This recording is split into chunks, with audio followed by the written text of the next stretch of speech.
A study of the map of Asia will reveal that vast, comparatively unexplored area, which extends to Chinese Xinjiang and Turkestan, across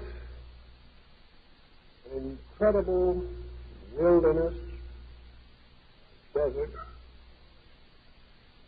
finally end in the Nejd and Hejaz, what we call today Saudi Arabia. This distance to ancient man must have been an incredible mystery. We know that 7th and 9th centuries A.D., Chinese scholars and monks crossed this vast expanse. Some of them were gone 12 years on the journey. And there was very little in this uncharted wilderness of comfort or security or even hope of survival.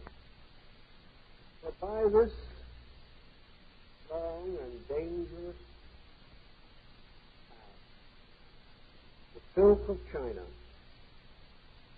was brought to gladden the hearts of the pharaohs of Egypt and to make fine raiment for the emperors of Rome. It was interesting to realize that in this great region with rare oases, a kind of route was set up with posting stations. Every few hundred miles was a village or some place of rest. In most cases, the goods was unloaded on the backs of camels and given to another section of the caravan to carry on.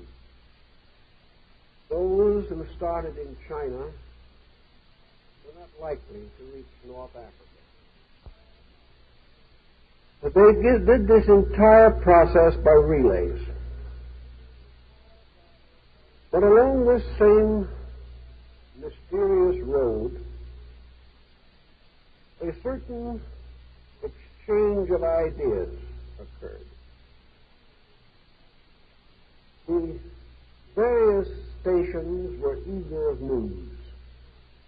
They lived alone, far from the unfolding processes of world civilization.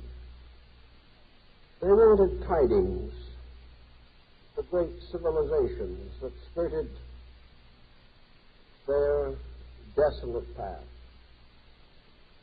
And by degrees, the communication was certainly established between Peking, Constantinople, Alexandria, and possibly Rome. This communication line was very thin and was broken many times.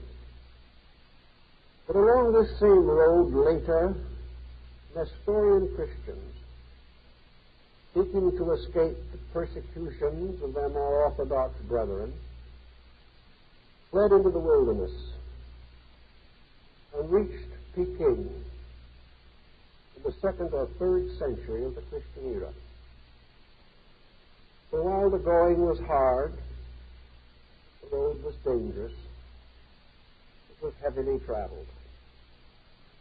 And perhaps this thin thread of communication explains a great many mysteries relating to the parallels between certain cultural practices of Europe and Asia. We know that in seeking for the origin or the beginning of certain rather common stories and traditions, we are defeated.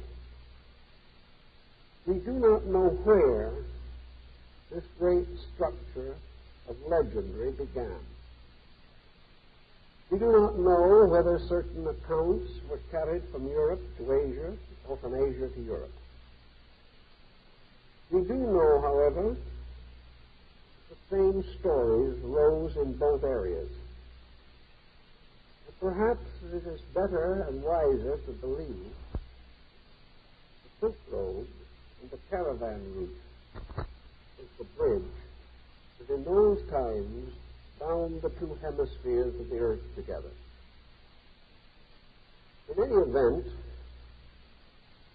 about the 5th century A.D., something was added to the pattern of world legendary. At this time, there began to emerge the dim shadow of the world hero. This world hero was something different from the traditions that had come down from earlier times. In Egypt, we know that the gods fought in the sky above the armies of the pharaohs. We know that in Greece, Athena guarded the city of which she was the patroness. There were many accounts of divine intercessions, spiritual beings coming to the aid of men. These accounts, however, are rather different in spirit from those that rose somewhat later. But about the 5th century A.D., we began to see the rise of the concept of man as hero. That the hero of the world was not a divine being, but in some way an immortal mortal, a demigod, bound strangely to the earth and to the human background of things, yet rising above this mortal heritage to some strange and awful destiny.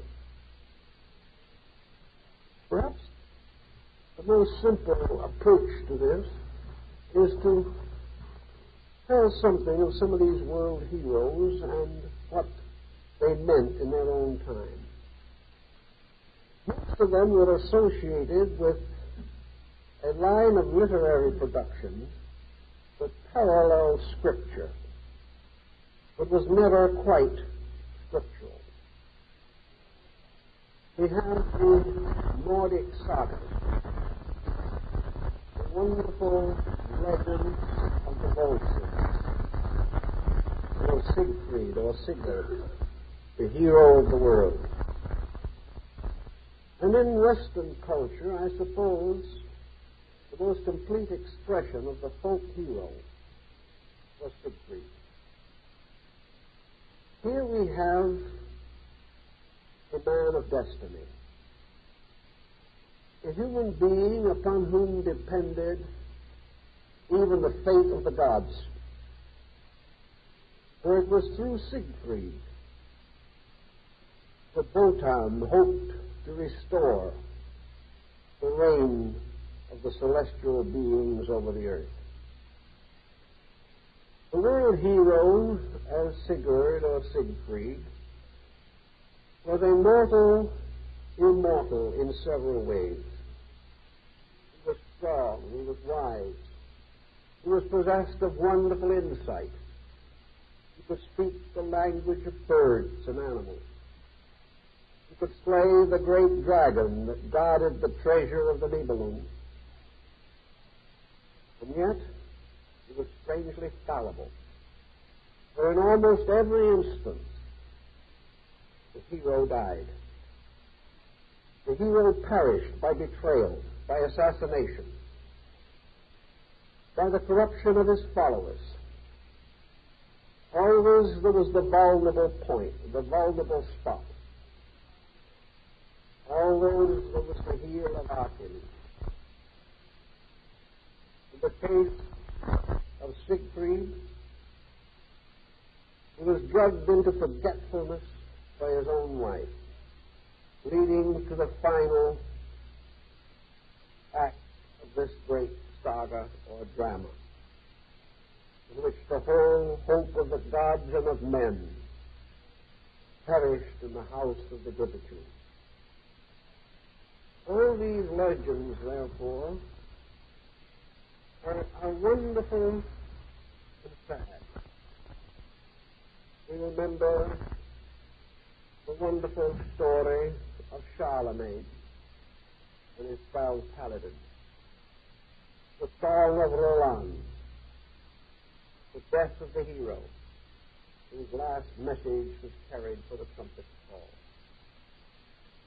We can also bring to mind from our own childish reading the great story of the Arthurian cycle, the good King Arthur and his knights of the Round Table. That final day, was mortally wounded, Arthur was carried away on a black barge, the mysterious Vale of Avalon. You remember the story of Parsifal, the wonderful, guileless fool of the Grail, Lohengrin, the Swan Knight, who came to rescue the maiden in distress. Always this wonderful cycle of stories that were sung by the troubadours, carried about for the minstrel from one end of Europe to another. In each area the stories were reshaped a little to fit the local circumstances. But the thread goes on. But for 500 years these stories dominated the mental, social life of they slowly faded away as though they had never been. And all that is left of them are the fragmentary tales remembered in the works for children. All these stories have to do with this strange but profound concept that the fate of mankind rests upon the production out of humanity of the world hero. This world hero must stand as a kind of hostage for the rest of men. If this hero attains, all is saved. If this hero fails, all is lost. So we know that such a cycle probably originated among mystic societies, one kind or another. Societies like the Minnesang of High German, and later the Meistersingers of Nuremberg. These stories were not originally written down. There is no ancient and original manuscript of them. Very few early examples have ever been placed in writing at all. And it was long before some bard or minstrel decided to commit them to parchment or to paper. They were remembered. They were part of the heritage of oral tradition. And as the changing moods of human beings refocused man's attention upon other projects, these old fables seemed to fade away. Where they came from, really, is probably one of the literary mysteries of the West. There were hundreds of them, and in various forms and kinds they flowed through all the cultures of Europe. No source has actually been found. The only way we can trace them by following the footsteps wandering minstrel who carried the stories from one land to another, vanished in his time, and another took his place. So we begin to realize that there's some kind of an archetypal pattern behind this story of the world hero. It is not difficult to gain some insight into it. It is part of man's psychology. Each human being, mysteriously within himself, regards his own uniqueness. He feels himself to be different. And from this difference has come not only a great deal of progress, but a vast amount of tyranny. Man, possessed by the sense of destiny in himself, has become both benefactor and despot, pressed on by the relentless selfness that was greater than body, greater than life, greater than valor, really, and greater than the world. So we have always been plagued by these strange false heroes who grew strong and selfish and tore down the very good that perhaps they themselves had earlier built up. But man believes himself to be in some way a very powerful creature. We know. We do not really dare to contradict this vision. Locked within every human being is a greatness that he does not comprehend. Some way, each one of us, at least in the small world of our own affairs, must become the hero. We must save our own private worlds, or they will fall apart. But every individual has a responsibility to preserve, protect, and lead the small area where his influence is felt. On the other side of the world, this story of the hero takes on a number of rather esoteric implications. It's no longer pleasant folklore to be sung in the presence of assembled nobles at some festival of court.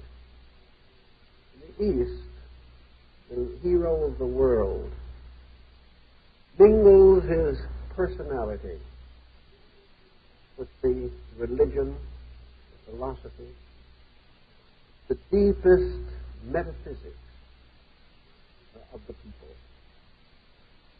Along the caravan route through Tibet and San Juan, when the fires were built at night, the travelers were resting from the arduous journey of their caravan. Men gathered a little afraid under the strange dark night with its glittering stars.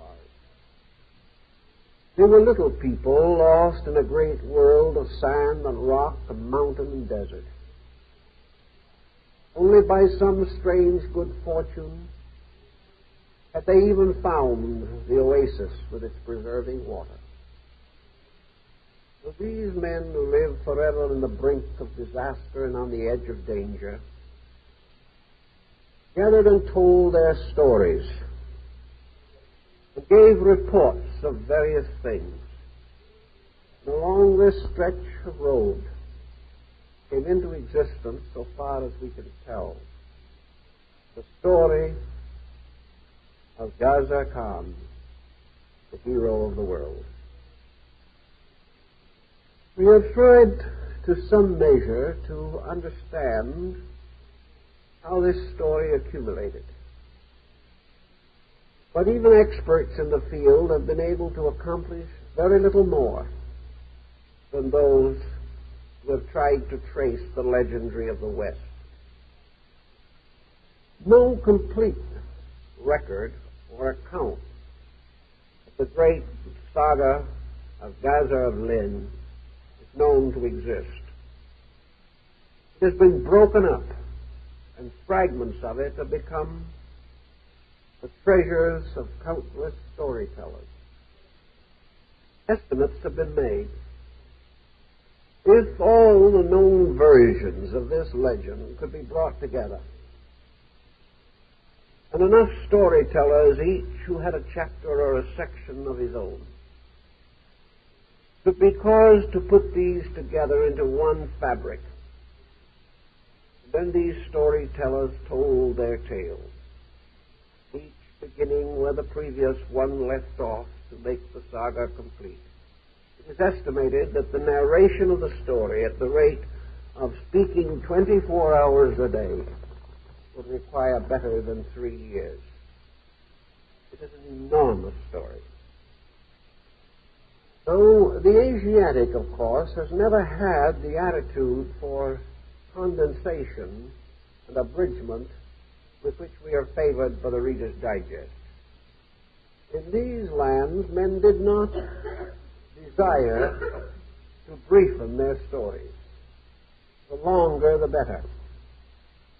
They loved to go into the most intimate details of every account, mingling prose with poetry, reliving, reenacting the minutest details of these legendary epics. And as a result, you may sit for several evenings while the storytellers unfold their beautiful tales. But even so, you will get only a tiny fragment of the greater work. Although printing was known in this area at a comparatively early date, as far as we can tell, no printed version of the Gesar was ever prepared in Tibet. There was an edition in China in the early 18th century under the patronage of the great Emperor Qinglong. All these copies, however, where they exist, are extremely rare. A few manuscripts are known. These also are almost as ephemeral as the circumstances which they set forth. There are two distinct stories or versions of the Gesar legend. One Mongolian and the other Tibetan. As might be expected, these vary in numerous details, but not enough to disrupt the essential developments of the theme. Each improvises from the central concept, adding wonderful embellishments that are measured by the hours that it requires to tell them. But the central heroic theme stands essentially the same in both traditions. It is now believed, in all probability, that the oldest form of the Gesar legend is Tibetan, and that the Mongolian version was derived from that. On the other hand, the very name Gesar suggests the Mongols. We have not as yet any clear understanding of the meaning of the name, and that is rather important, but is also quite an interesting aspect of the situation. Of course, the word Khan is comparatively easy. It is equivalent to the Western word prince or king. And it became the imperial title of Genghis Khan and his descendants. We may perhaps liken it to a form of emperor. It represented a ruler over rulers. And the highest form of it, of course, was the name that was given, or the title that was given to Genghis and Kublai Khan. They were called the Khans, or the kings of kings, the rulers over the rulers of the earth. Gesar presents more of a little mystery. We have no genuine root for it in the ancient languages of that area. And it seems to many scholars, and perhaps they are not too far astray, that it was derived from a Western word, perhaps the word Caesar, Gesar, Caesar, or the form which we find in the Teutonic culture, Kaiser or Kisa. This again might only mean another title of nobility, of rulership. So a Gesar Khan might simply again mean the king of the kings, a proper term perhaps to signify the noblest of all mortals, the hero prince of the world. It is probable, according to some thinking, that like many legends, the Gesar Khan had some historical background. Perhaps there was a person in those old days when northern Asia was comparatively unknown beyond its own boundaries, where tribes had no solid records, where gradually tradition emerges largely as a result of the rise of Buddhism in Tibet, Nepal, and Mongolia. Until the Buddhists brought writing and a written language and began the classification of knowledge, these older tribes lived almost entirely dependent upon oral tradition for the preservation of their records. They were much like the American Indians, who also developed their hero myths, like the hero of legend of Great Rabbit, the basis of Longfellow's Song of Hiawatha.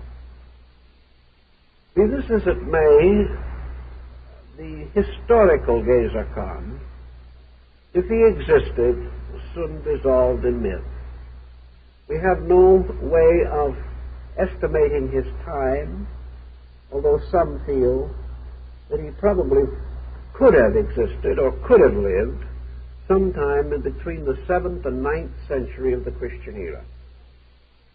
As these dates emerge, we sort of raise an eyebrow a little bit, for it was at precisely that time that the great cycle of myths was developing in Europe.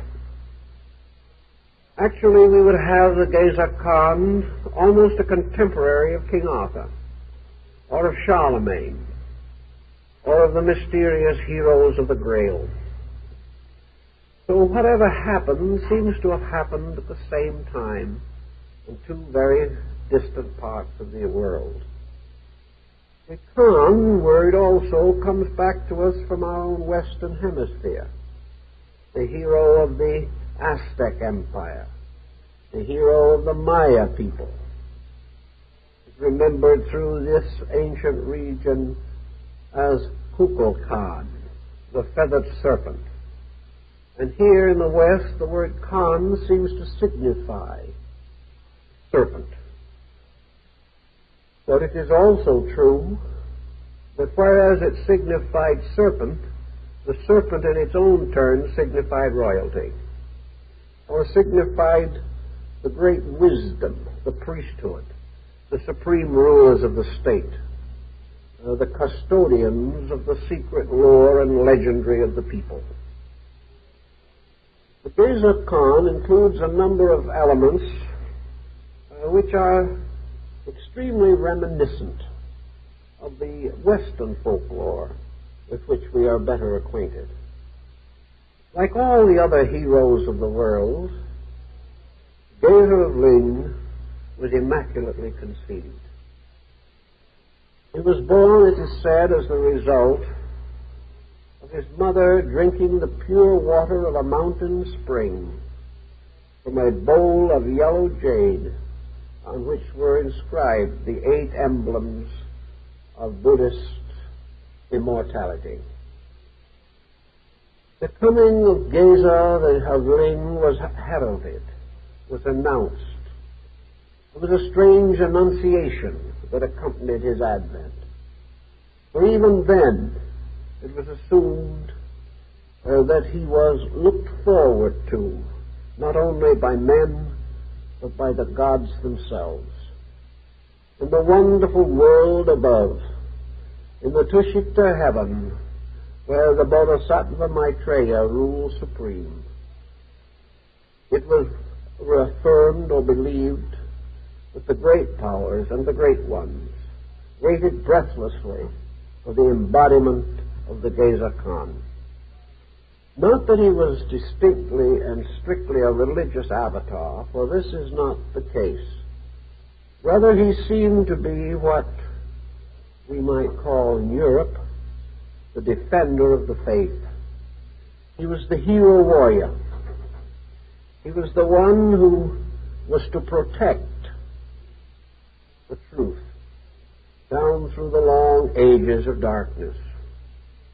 He was the servant of right, the vassal of the law.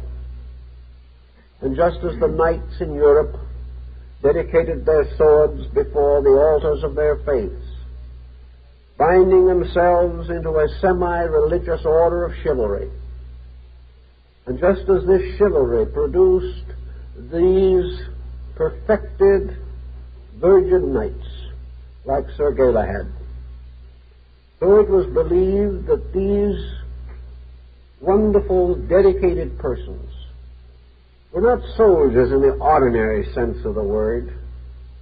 They were really defenders of God, some way protecting and guarding mankind through the long, dark centuries when virtue failed among men. It was necessary for some strange, mysterious order of life to protect those who could not protect themselves. Something of this lurks in the story of Gesar Ling. Prior to the time or advent of Gesar Khan, a very strange and wonderful man had gone from the University of Nalanda in central India up to the mysterious regions of the north. It is said that he was sent for because the wives of the king of Tibet were Buddhists and wanted the consolation of their faith in the great wilderness where they dwelt. And over this pilgrimage to bring truth beyond the great mountains, was placed a general of the law, a great teacher, who is known today as the Blessed Guru, or the Wizard Guru, Padmasambhava, the founder, so to say, of Tibetan Lamaism, driving before him oxen loaded with books, carrying the sacred utensils of the faith, images for the altars, rosaries for the pious, carrying with him also the rudiments of knowledge. For it was said then, and has been said since, that when the Buddhists loaded up books on the backs of oxen to take them to a distant land, they placed the books of faith on one side of the ox, and the books of medicine, law, jurisprudence, science, art, and industry on the other side of the ox. They never went only with religious books. They took all knowledge that they could with them. For they realized, even back in the days of the glory of Nalanda, that you cannot bring religion to a people unless you can civilize them. Unless you can prepare within them a new appreciation of value, you can never bind them to an abstract faith. Well, the Wizard Guru took with him, among other priceless belongings, the thunderbolt scepter of the god Indra. He started out on a journey which no man had made before him, a journey across the top of the world, a journey into the mountains where, according to the earlier Hindu traditions, the gods dwelt, into those snowy wastes in the midst of which great Shiva sat, in sackcloth and ashes, a great mendicant.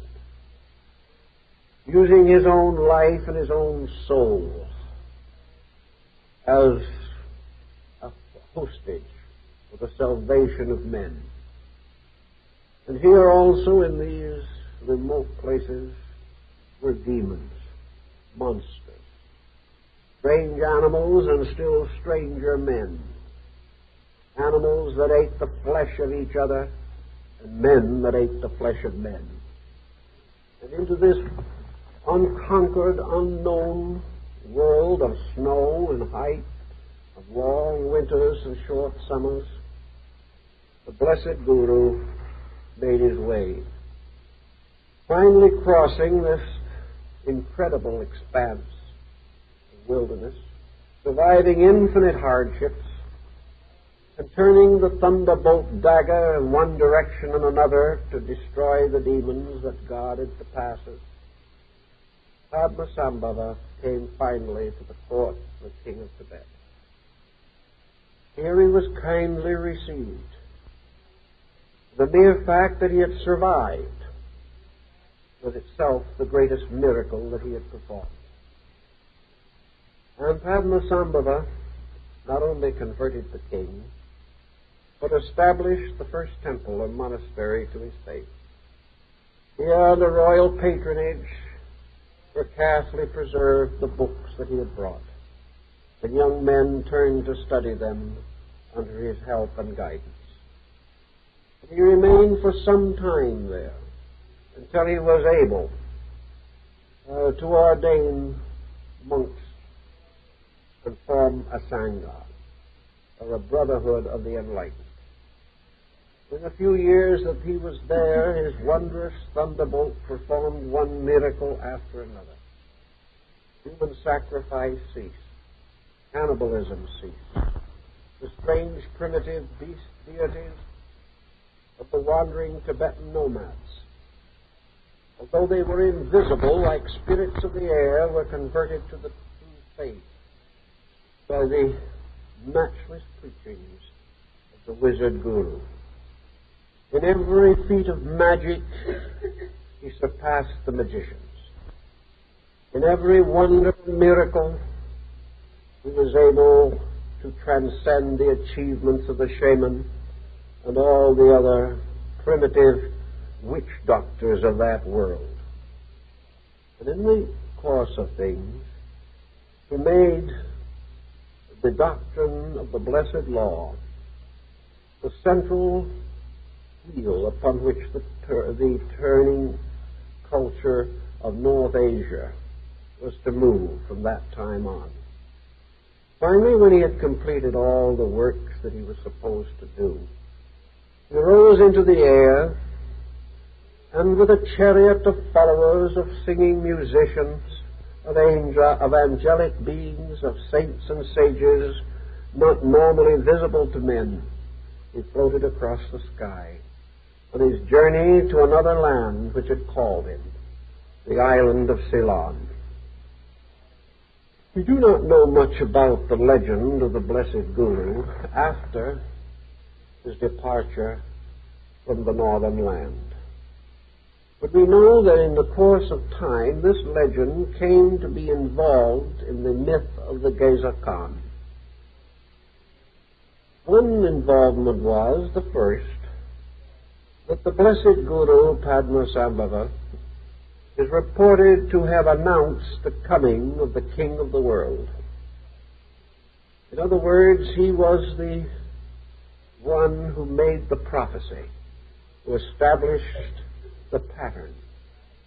He was a kind of Merlin to this northern King Arthur. And as Merlin went to sleep in a mysterious sphere of glass, and there remained resting through the centuries, so Padmasambhava departed into Ceylon, where he is said still to dwell in the invisible regions of the atmosphere, performing the miracles that preserve his faith. Also, when the Gesar Khan was miraculously born, it was believed that a strange telepathy was set up. That Padmasambhava in far-off Ceylon was able to communicate by mind alone, to guard and to guide and to impress his thoughts and his will upon Gesar of Ling. Perhaps this was because when the child Gesar was born, he had a third eye in the middle of his forehead. Now, as third eyes are not especially fashionable, this circumstance caused considerable consternation. And in order that her boy might not suffer from such embarrassment, the mother is said to have closed the eye with her finger and prayed that it might not deform her otherwise handsome son. And the eye remained closed, but a little fold of skin remained. And there was a sensitivity in this eye which seems to tie to the concept of the urna or coil on the forehead of Buddha, and for that matter, the coiled serpent on the foreheads of the pharaohs of Egypt. The Gesar of Ling grew up like young Siegfried, a wonder of the world. He grew up in a strange region of nature, a wild, desolate nature. And even from the beginning, his powers and his abilities were remarkable and extraordinary in every way. And gradually, he became the Vishamonten, or the guardian king of the Buddhist community in Tibet. He was their patron while he lived, and his patron saint, and their patron saint when he was gone. The exploits of his life were almost too numerous to mention. But certain points about him are perhaps worthy of consideration. First of all, in the North Country, both in the Mongolian and Tibetan versions of the story, two explanations are offered for Gesar Khan. The first, that he was a thought being, that he was fashioned by the mind of the law, that he was an apparition who appeared because of the power of universal mind focusing upon him. He was a shadow, a shade, a kind of projected ghost or image, that actually he was a thought, a tremendous thought, made visible by the intensity of the great minds that produced him. Well, here's a thought also. Perhaps the Gesar Khan was a thought arising in the minds of men. Perhaps his whole image is a thought form. Perhaps actually he was the long projection of convictions, the shadow of invisibles cast upon the substance of the earth. Perhaps he was really man's own dream, heroic, but always fallible. Always within this dream, some limitation, some restriction, some ineptitude, that in the end must turn it into a nightmare.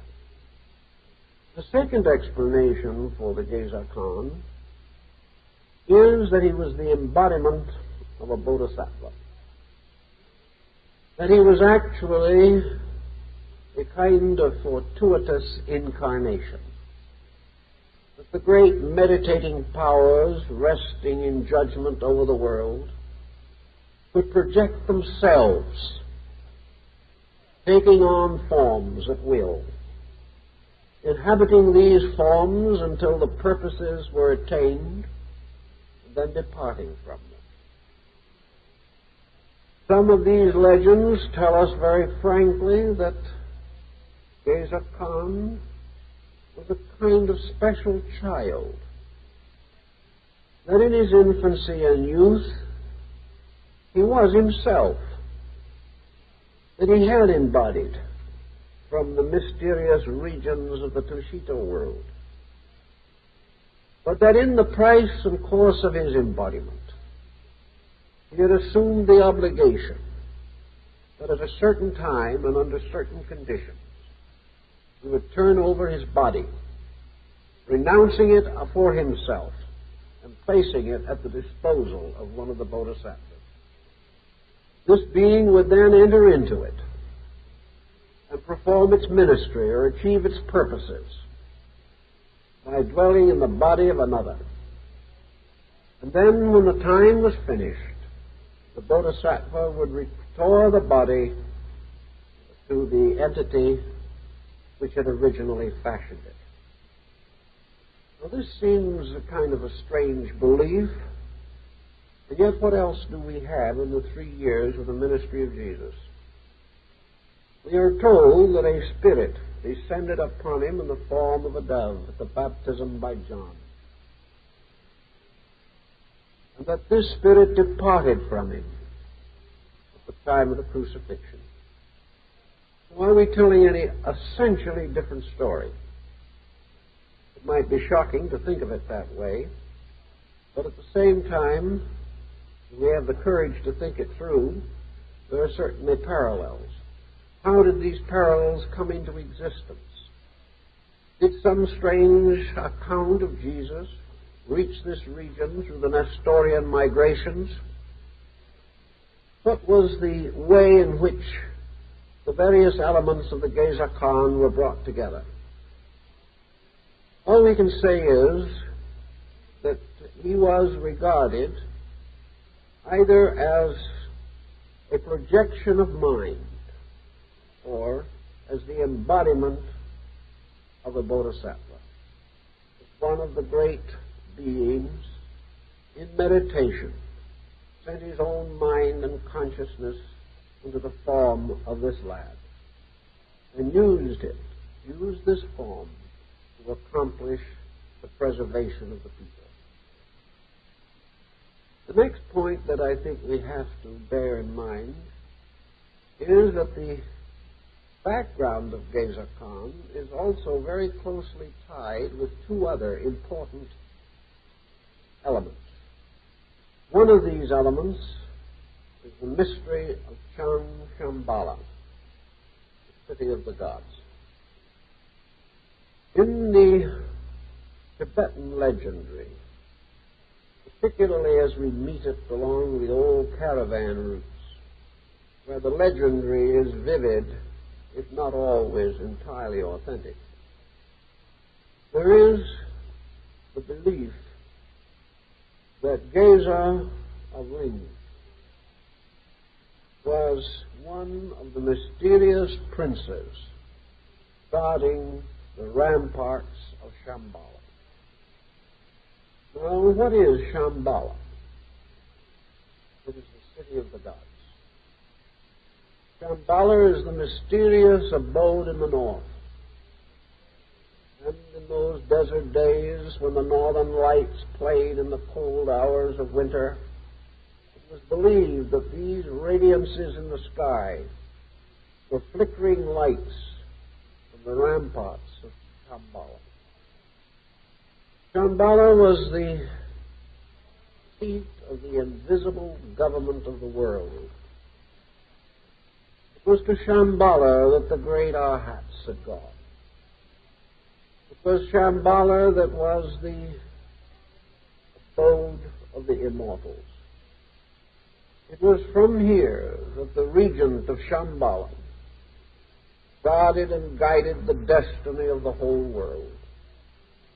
His was the invisible government which linked all nations, empires, states, and peoples together in a strange commonwealth of yoga. The second element that is involved in this interesting story is the school of the Kalachakra. And this is the mysterious wheel of destiny, the wheel of fire, the wheel of secret power. Kalachakra was a secret school which claimed to possess the mysteries of the 5 yogas. The Kalachakra was the central universal university, the abode of the great wisdom. The Kalachakra school spread broadly through Asia, with mysterious rites and ceremonies which we now associate with Tantra, and which survive in Japan in the Shingon-shu and the Tendai-shu, the 2 great Kalachakra schools which still flourish in Japan. This mysterious school was not a school of sorcerers or magicians or wizards, but it was the school of the skywalking men. It seems to have been very closely identified with the achievements of the arhats of Buddhism. For these arhats really represented rishis, or adepts, scattered over the entire surface of the earth. And upon them rested the responsibility of the preservation of man and the continuance of the doctrine until the coming or the advent of the Buddha Maitreya. It's interesting in the old writings bearing upon this to realize that there is a kind of strange fatality almost, like the tragedy of the Nibelungen in this story of the Arhats, or the ancient adepts. For the old writers tell us that these adepts, Chinese Lohan, remained and guarded and guided through the long, dark, deepening night of the Kali Yuga. But as they labored desperately to keep alight the mysterious flame of the doctrine, this flame ever flickered lower. Little by little, men turned from the law. We find in the old books the prophecies of times to come, while the Lohan or the Arhat watched, unable to change the course of destiny. They saw the great cycles of karma closing in upon human destiny. The old writings, they must sit in quiet meditation while worlds fall apart. The Arhats can only guide and save the truth seeker. They can only help those who are strangely and wonderfully dedicated. And it is written in one of the great books of the Arhats that wherever in the world men gather together for the celebration of the good law, wherever men unite to worship truth, to serve each other unselfishly, whenever a congress or a convention of the worthy and the noble takes place, wherever the holy ones gather to honor their faith, the Arhats, in some human form, not immediately recognizable, will be there. For they have the power to fly over the mountains, to cross oceans, to see into infinite distances. They know all the good that is going on in the world. But also there is a strange sadness, for they must know also the evil that occurs. And they were told at the time, it is said, that Buddha ordained them, that they should go forth to preserve the doctrine until the day when the next teacher should arise. The concept here seems to have been borrowed very strongly from the Hindic point of view. For in the Bhagavad Gita, we find Krishna saying, when virtue fails upon the earth, then I come forth. The Arhats knew that virtue was to fail upon the earth. One by one, all the lights of truth would go out. The flames would flicker low. Darkness would descend upon mankind. Ignorance would prevail. Viciousness would take over. The noble ideals would be perverted by selfishness and self-interest. Until in the end, those who were true to the law could be counted on the fingers of the hand. When this occurred, also the life of men would be shortened. A man would be very proud and happy if he lived 10 years. Everything would grow strangely dark. And then in that last moment, the Arhats in prayer would beseech the coming of the teacher. And then the Maitreya would come forth. He would descend from the Tushka heaven to bring with him the reformation of the world. Now into the Gesar Khan has been built much of this story. For the story of the Gesar Khan is indeed the story of the world losing the battle for truth. Heroically struggling on, fighting to preserve value, only to see value slowly, relentlessly disappear. But no matter how much wisdom and truth and beauty was expended, still the light would go out. And that the only answer lay in the waiting for the Maitreya. For in that desperate moment, when virtue failed, the Lord of the world would come. And when the Lord of the world came, the Arhats would go to sleep in nirvana. Their labor was done. Until then, like mysterious unknown wanderers, unrecognized, they would ever wander about the earth, trying to bring truth, trying to bring light. It would be embodied in countless forms, but always they were dedicated, lives ago, to the labor they would perform. In the story of the Gesar Khan, we see these factors opposed very dramatically. For against the hero of the world was raised the Mongolian equivalent of Hagan. Against him rose also the traitor knight of the Round Table, the traitor knight of the circle of Charlemagne, the betrayer.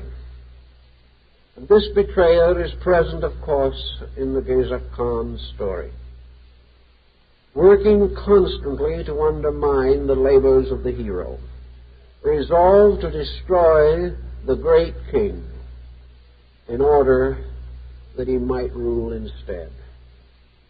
Now, the great king is actually, of course, the law itself. Gesar Khan, therefore, becomes in one of his manifestations the eternal workings of the law of karma. He is the world king and the great king. He is the ruler of all that lives. He is the ruler that is betrayed. He is the ruler against which the adversary rises up, crying to the people, he is a false god.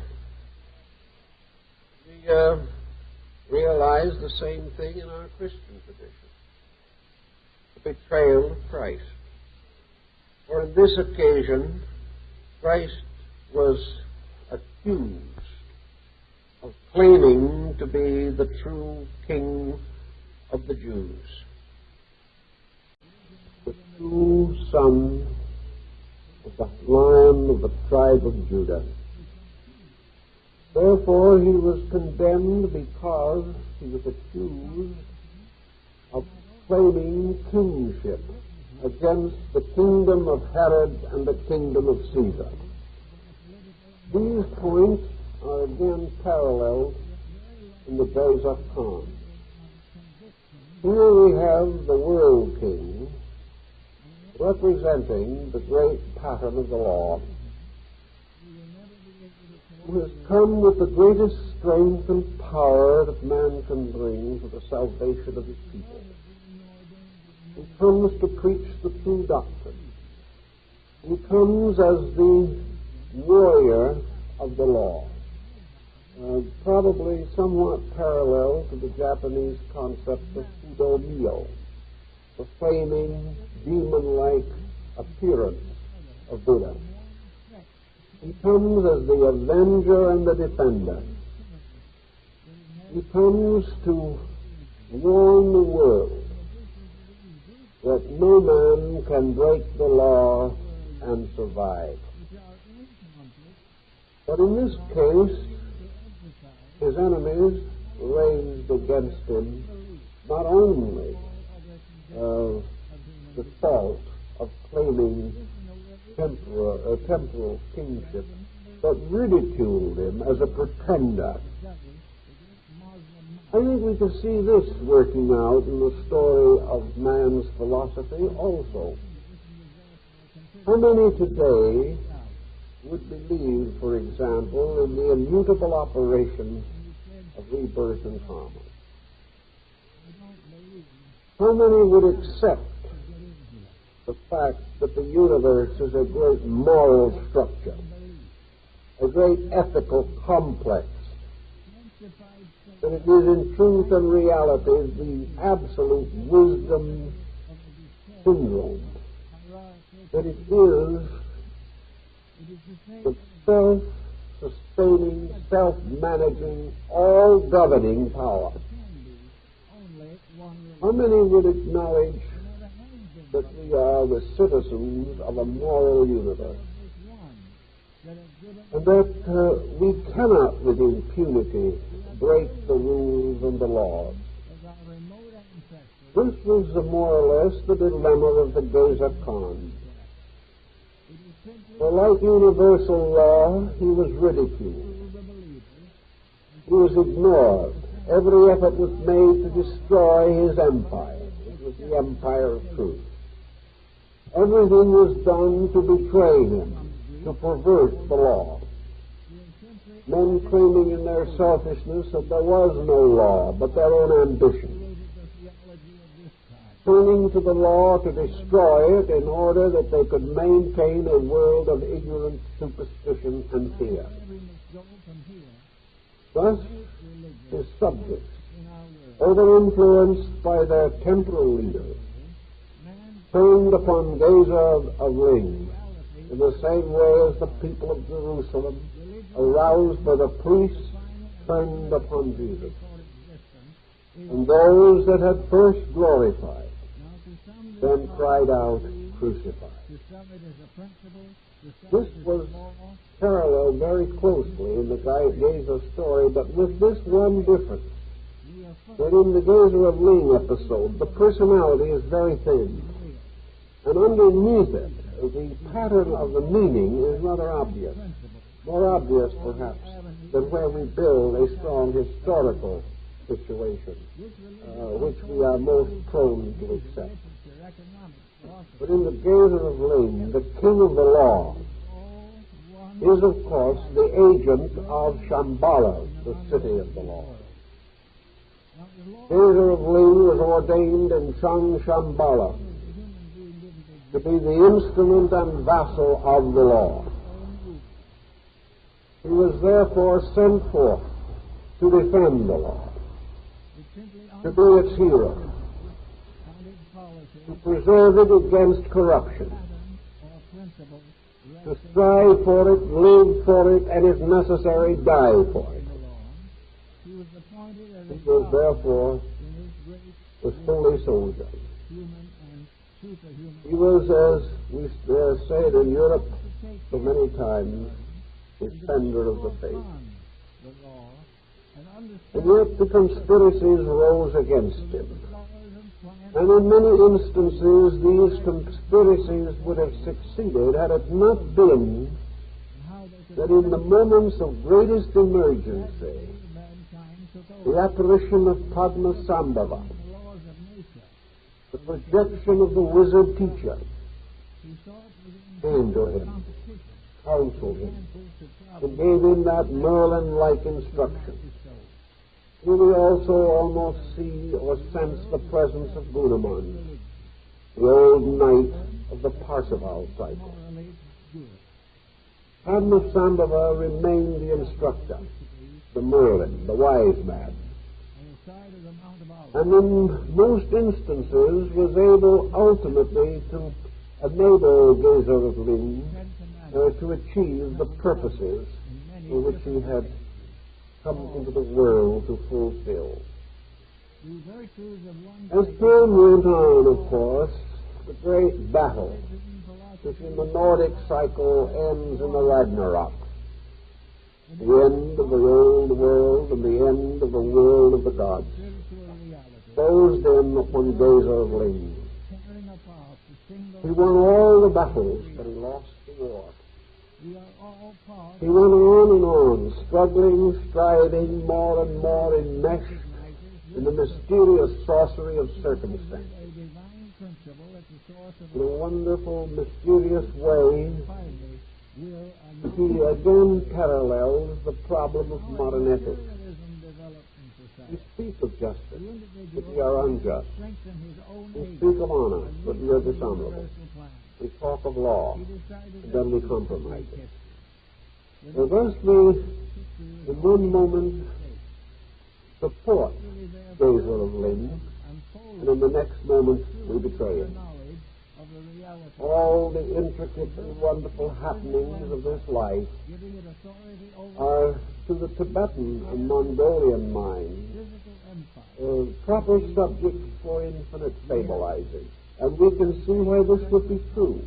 Any instance in human life, any circumstance through which any creature passes, would be one of the innumerable adventures of Gesar of Lin. Because Gesar, in this sense, is every man. It's the miracle play of that man. Gesar of Lin is our problem.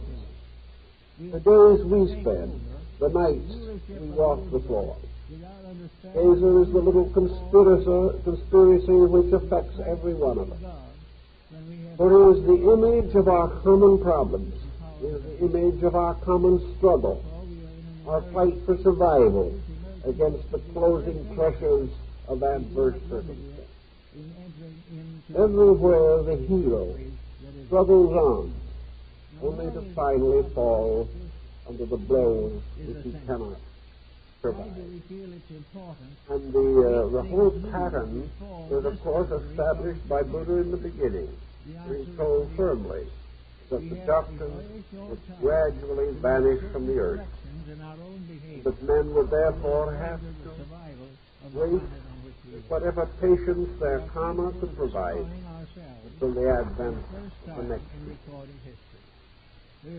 After having passed through all the adventures and vicissitudes of a very intensely diversified career, Gesar of Lin finally came to the end of the story.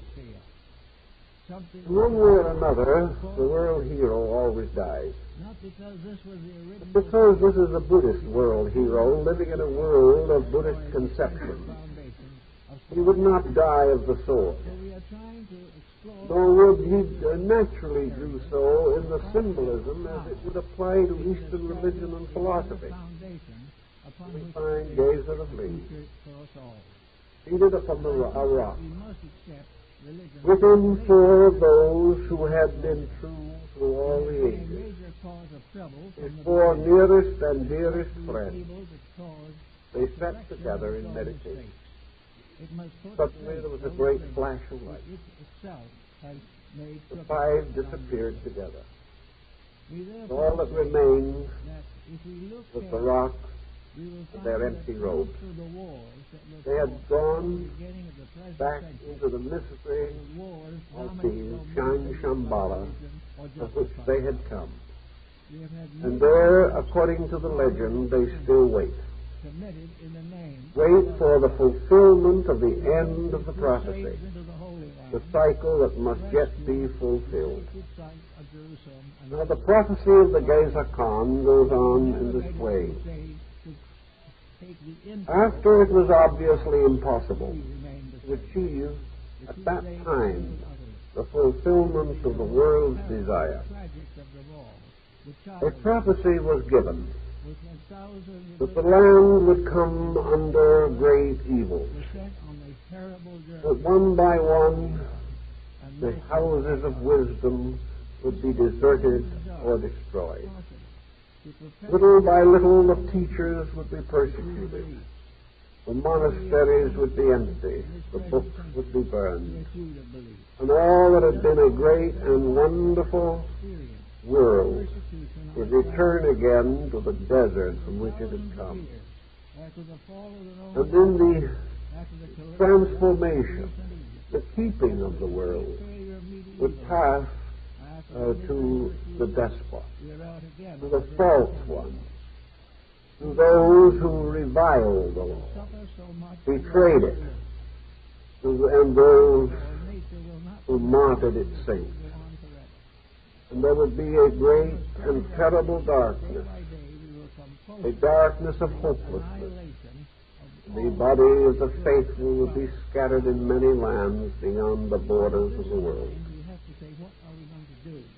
Early in the present century, the situation in Asia became increasingly acute.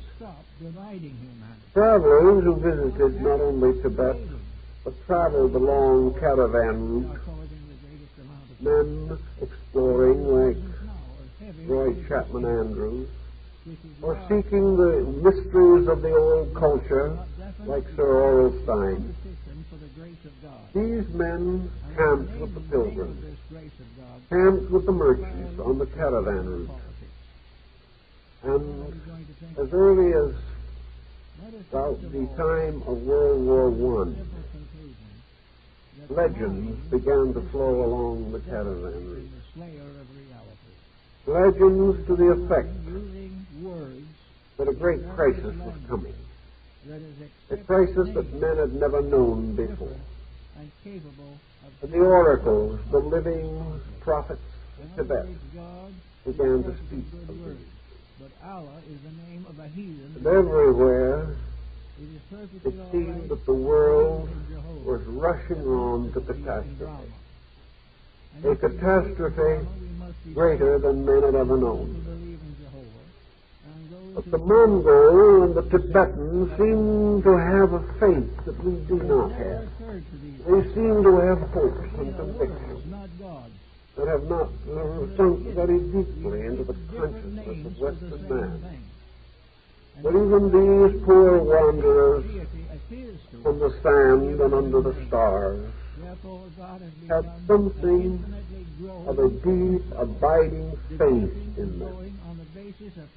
And the rumors kept coming along, the reports that the great sessions of the immortals in the luminous palace of Shambhala, that the wise and the good and the noble of all the worlds were gathered there, that the Buddhas of the 10 regions had assembled in solemn conclave in the mysterious house of the law, that this great light shone forever from the rampart, and the wind horses carried the messages to the other corners of the world.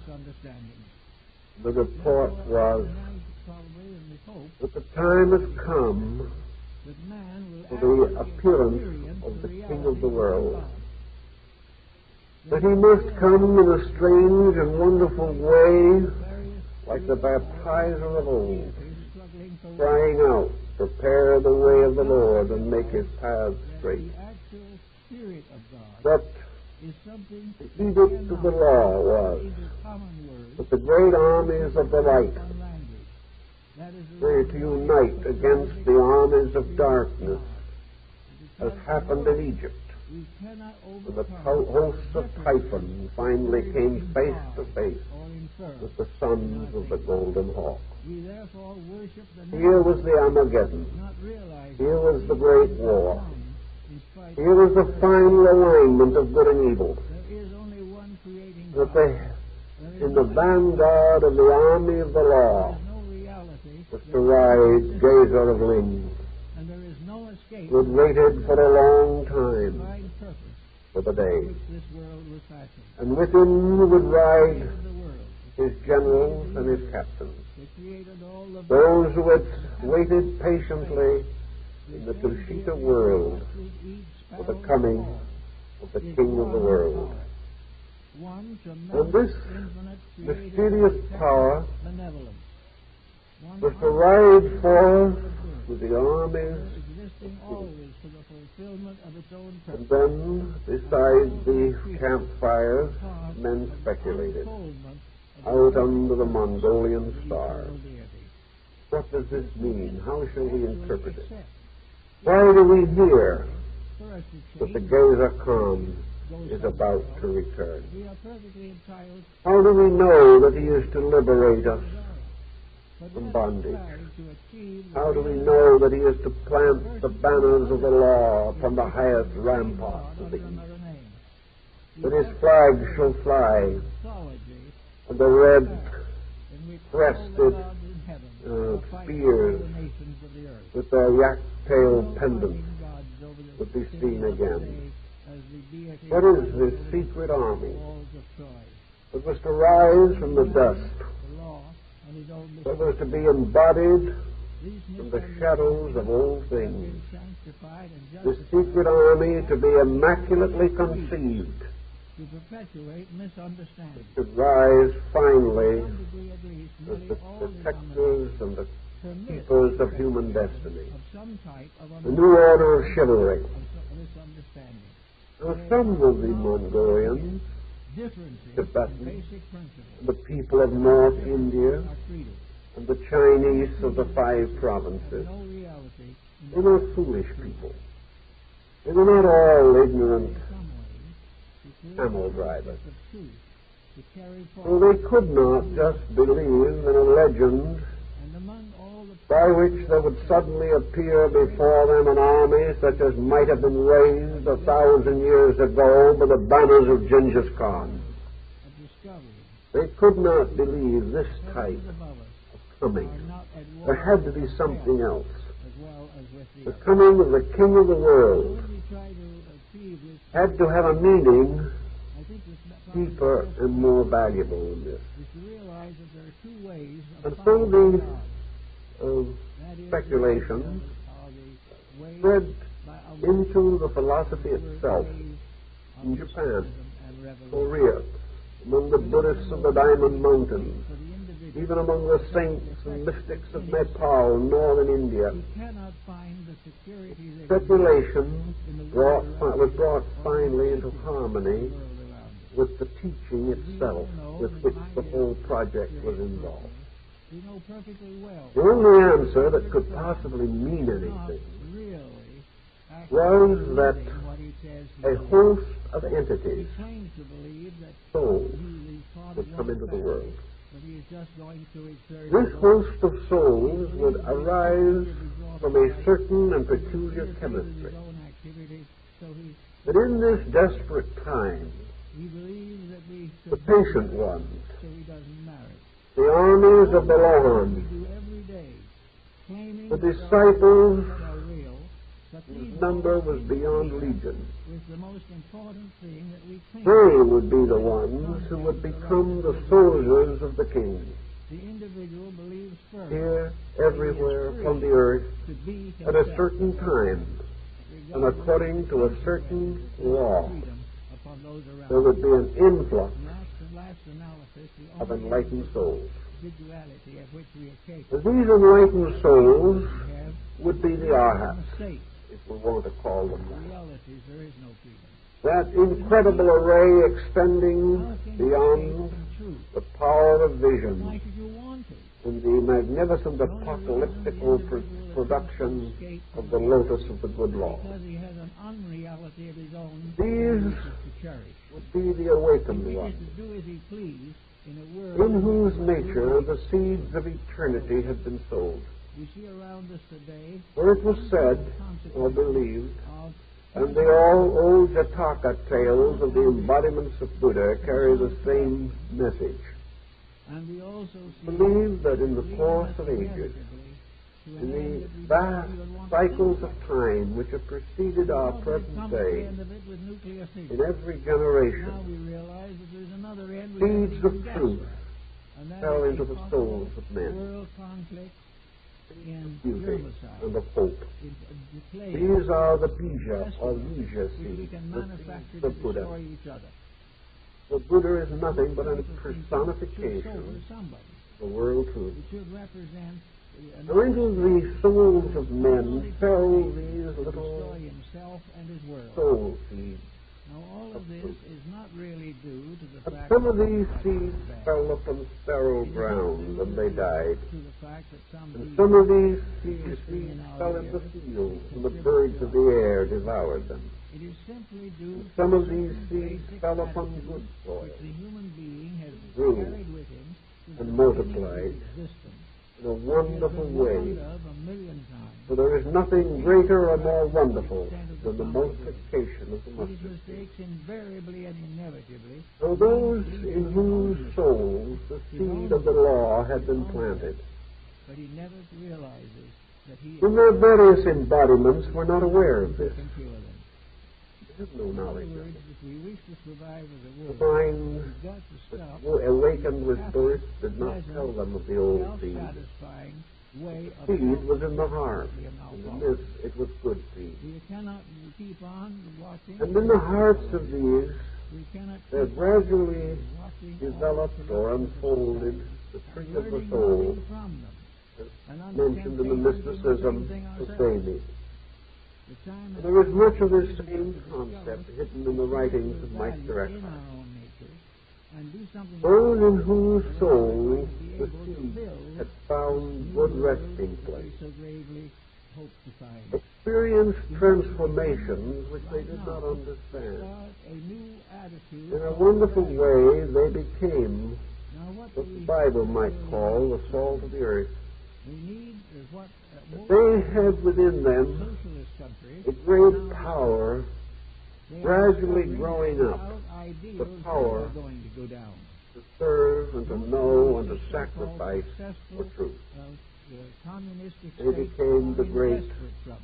Constructors. And the only thing that Wow. can take them out of trouble is the thing They that are the they ones who gave us the laws, creative ideas, and in Buddhism, dedication to principles. all the great Principles they teachers try of to the world dedicate themselves are to the ones in so whose far hearts down on the list of good realities seeds that had they been could not planted. possibly accomplish the end. Buddhists would not hesitate Therefore, we to now say that find Pythagoras or actually, Plato on all levels, a or bankruptcy Michelangelo of or materialism. Leonardo were all With it, the bankruptcy the of ones all in whom the economic, seeds had been profit planted. abuse. They didn't All know those it, things are here. but something in them We've longed got for to do beauty. something about them. If we Something wish in to them get sought to justice, the 21st century, we've sought a got better to way. survive.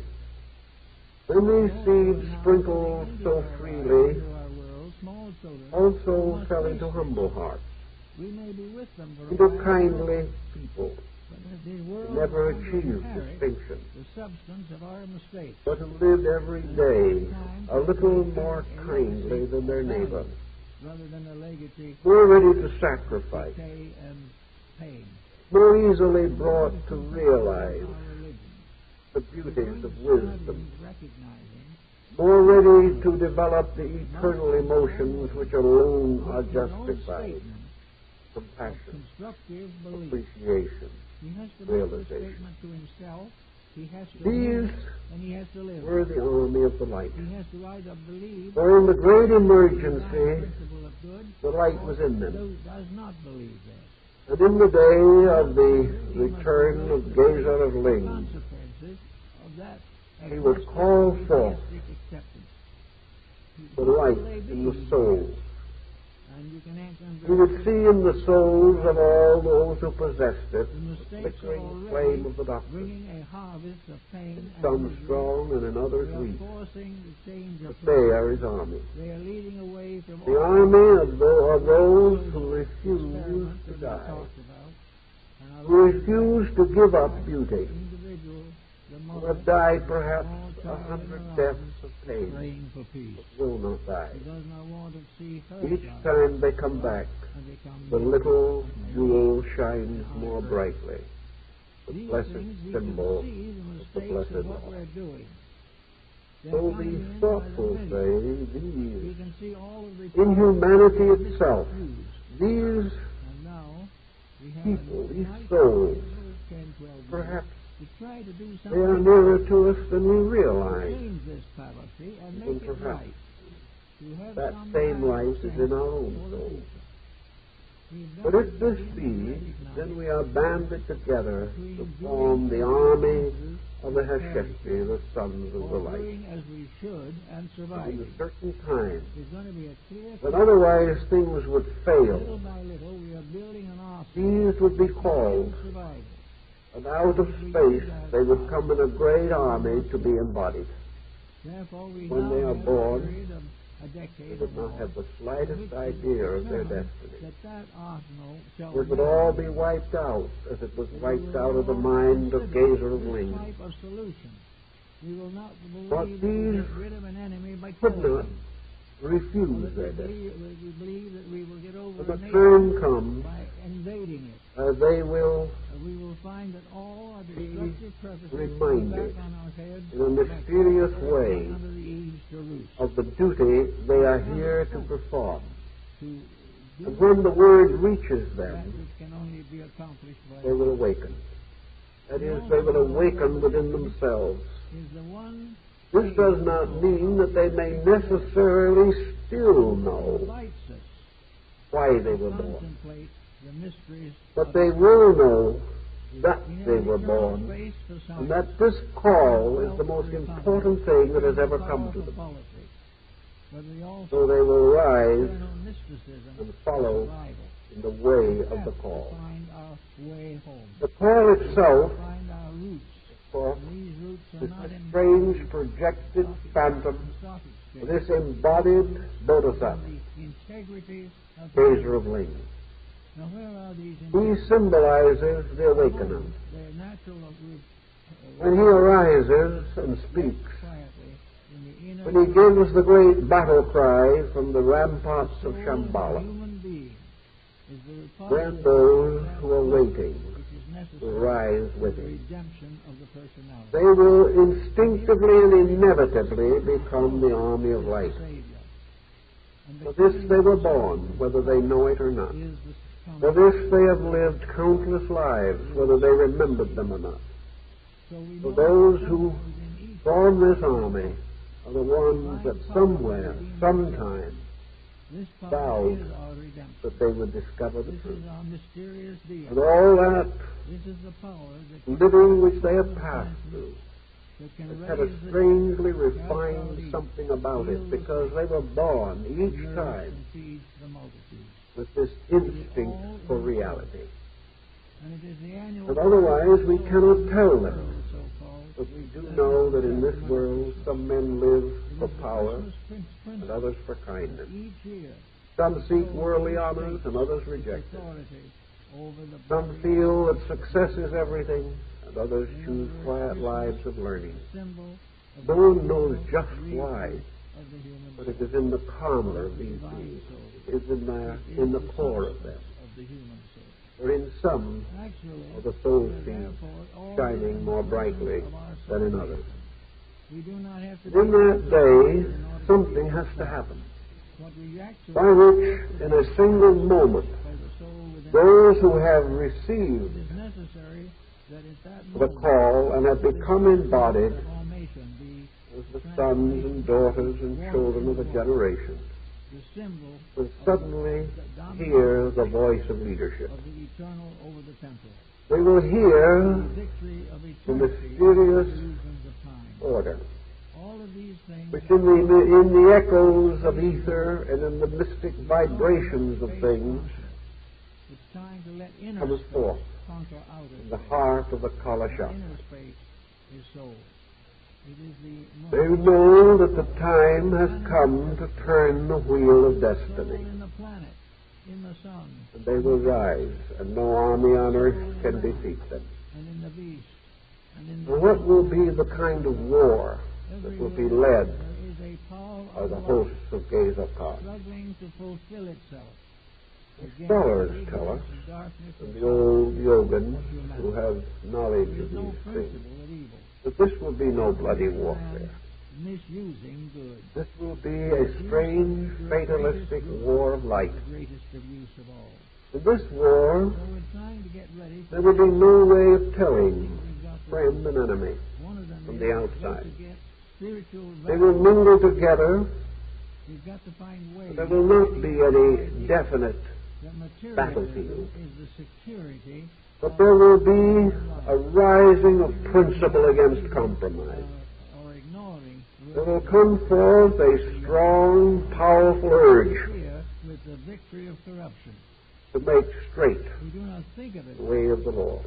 but we know that if an individual And one by one, the despots will find their followers falling away from them. to corrupt those principles. They will not Therefore, we need some kind of who have idealistic teaching the to dedication. bring to us.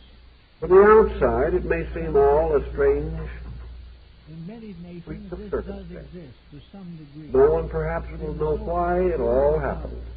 It is all being But the sacrificed. cry or the voice of the great generalissimo of the world, It is not certain, and the defense Gesar is possible. of Ling, Therefore, we are just drifting along can be nearer and nearer the voice of a great leader that we do not really want to face who knows. or ignore the problems involved. When So we need the Orient first became aware of Western the history, proper thing for young people. and they heard the story of Abraham Lincoln, This is one of our ways of escaping it was commonly agreed that he was a The more Buddha. laws we pass, the more corruption we have. Whether he knew it or not wasn't We do important. not have a law All of them do not. to teach young people how to live. Within himself, somewhere, sometime, long ago, Of parents.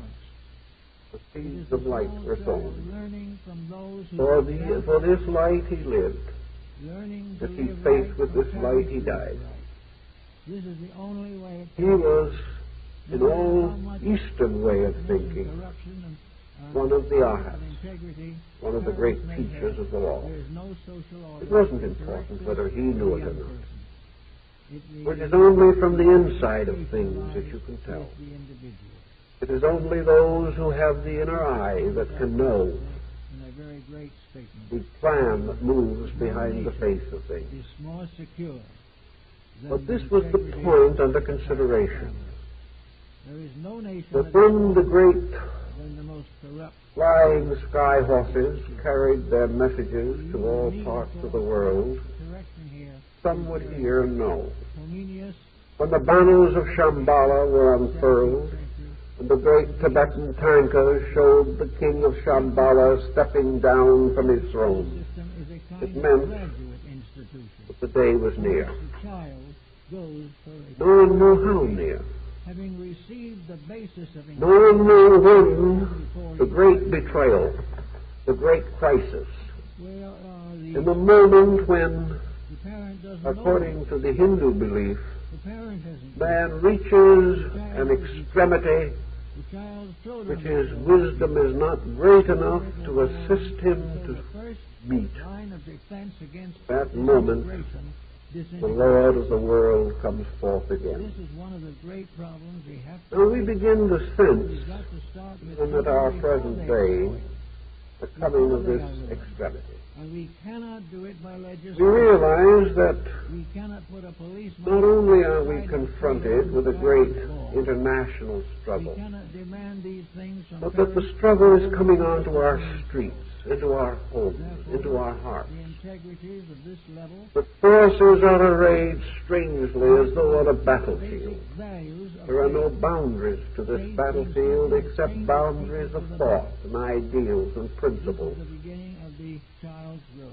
Here we have When he goes into school, a knight-errantry there's another of problem. nobility, striving like the Arthurian knights How to live against the and strange how to die. monsters of In corruption. school, the child All this we see. at basic We do not know how and far it outlook goes. towards values, But for some reason along the caravan routes, men knew it was coming. We didn't know, but they did. of its world.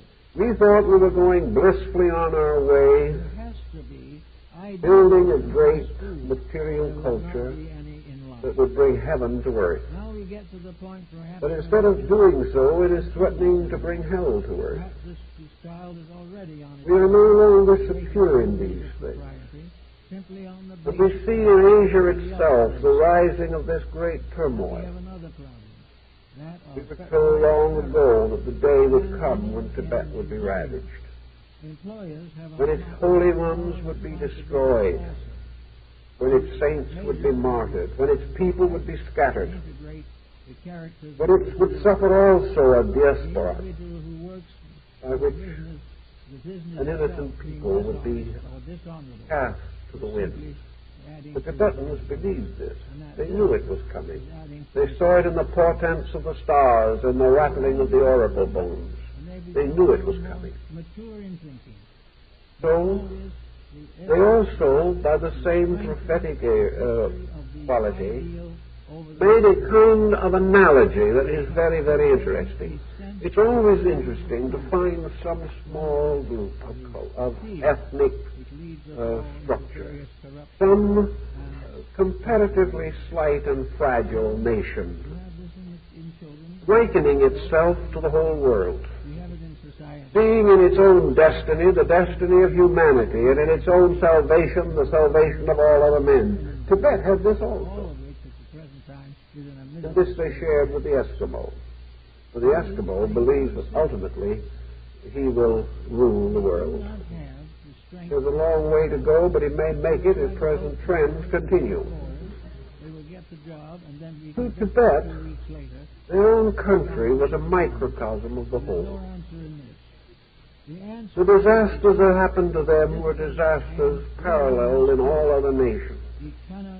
To them, the preservation or restoration of Tibet became a symbol of the restoration of the whole world. To them, therefore, their present catastrophe is a symbol of world catastrophe. They are a little symbol of a great injustice. They are the small, helpless victim. But we shall know what day each one of us shall be a small, helpless victim.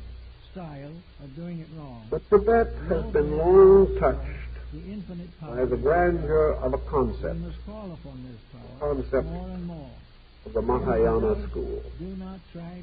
According to the Tibetan, there are certain things we have to always remember. That all these disasters that arise through the perfect working of the law. Tibet, at one time, tried to conquer the world in military means. It had a vast domain, no bearing upon its present state. The old Tibetans say, those that were the days when we conquered by the sword. These are the days when we are conquered by the sword. The old wheel has to turn. That which lives by conquest dies in the hands of the conqueror. But it does not die utterly. Nature does not destroy to reprimand. Nature does not take the human soul and cast it into perdition because that soul has karma upon it. No, it is washed away by pain, washed away by suffering and by compensation. And as a result of that, there shall rise again that which is good and true and beautiful in all things. The gods themselves, according to Buddhism, cannot change the course of karma. They fall under it as well as mortals. But karma in itself has only one end, the salvation of all that lives. For peoples go down, cultures perish, men go to the grave, but the great plan goes on. And this great plan is toward a better kind of world than we have ever known. A world in which the growth of the truth seeds in ourselves will finally bring about the brotherhood of mankind. And Gesar of Ling is the soldier of this war. He is the one into whose keeping is this strange pattern of retribution. He is the agent of karma. He must bring things to the destiny that they deserve. But all the time, he is fighting for the light. He is the armed warrior seeking for peace. He is the general who knows that it is the first duty of the general to prevent a war. In this symbolism, the two steps then become obvious. It is Gesar of Ling that must clear the way, must lead to the victory of right over wrong, must restore the great structure of the law, like the Krishna in his earliest embodiments. He must dive into the ocean of darkness and preserve the Veda, or the light of the law, from the darkness of the Kali Yuga. So Gesar of Ling is the fighter. He is the one that must bring these things about,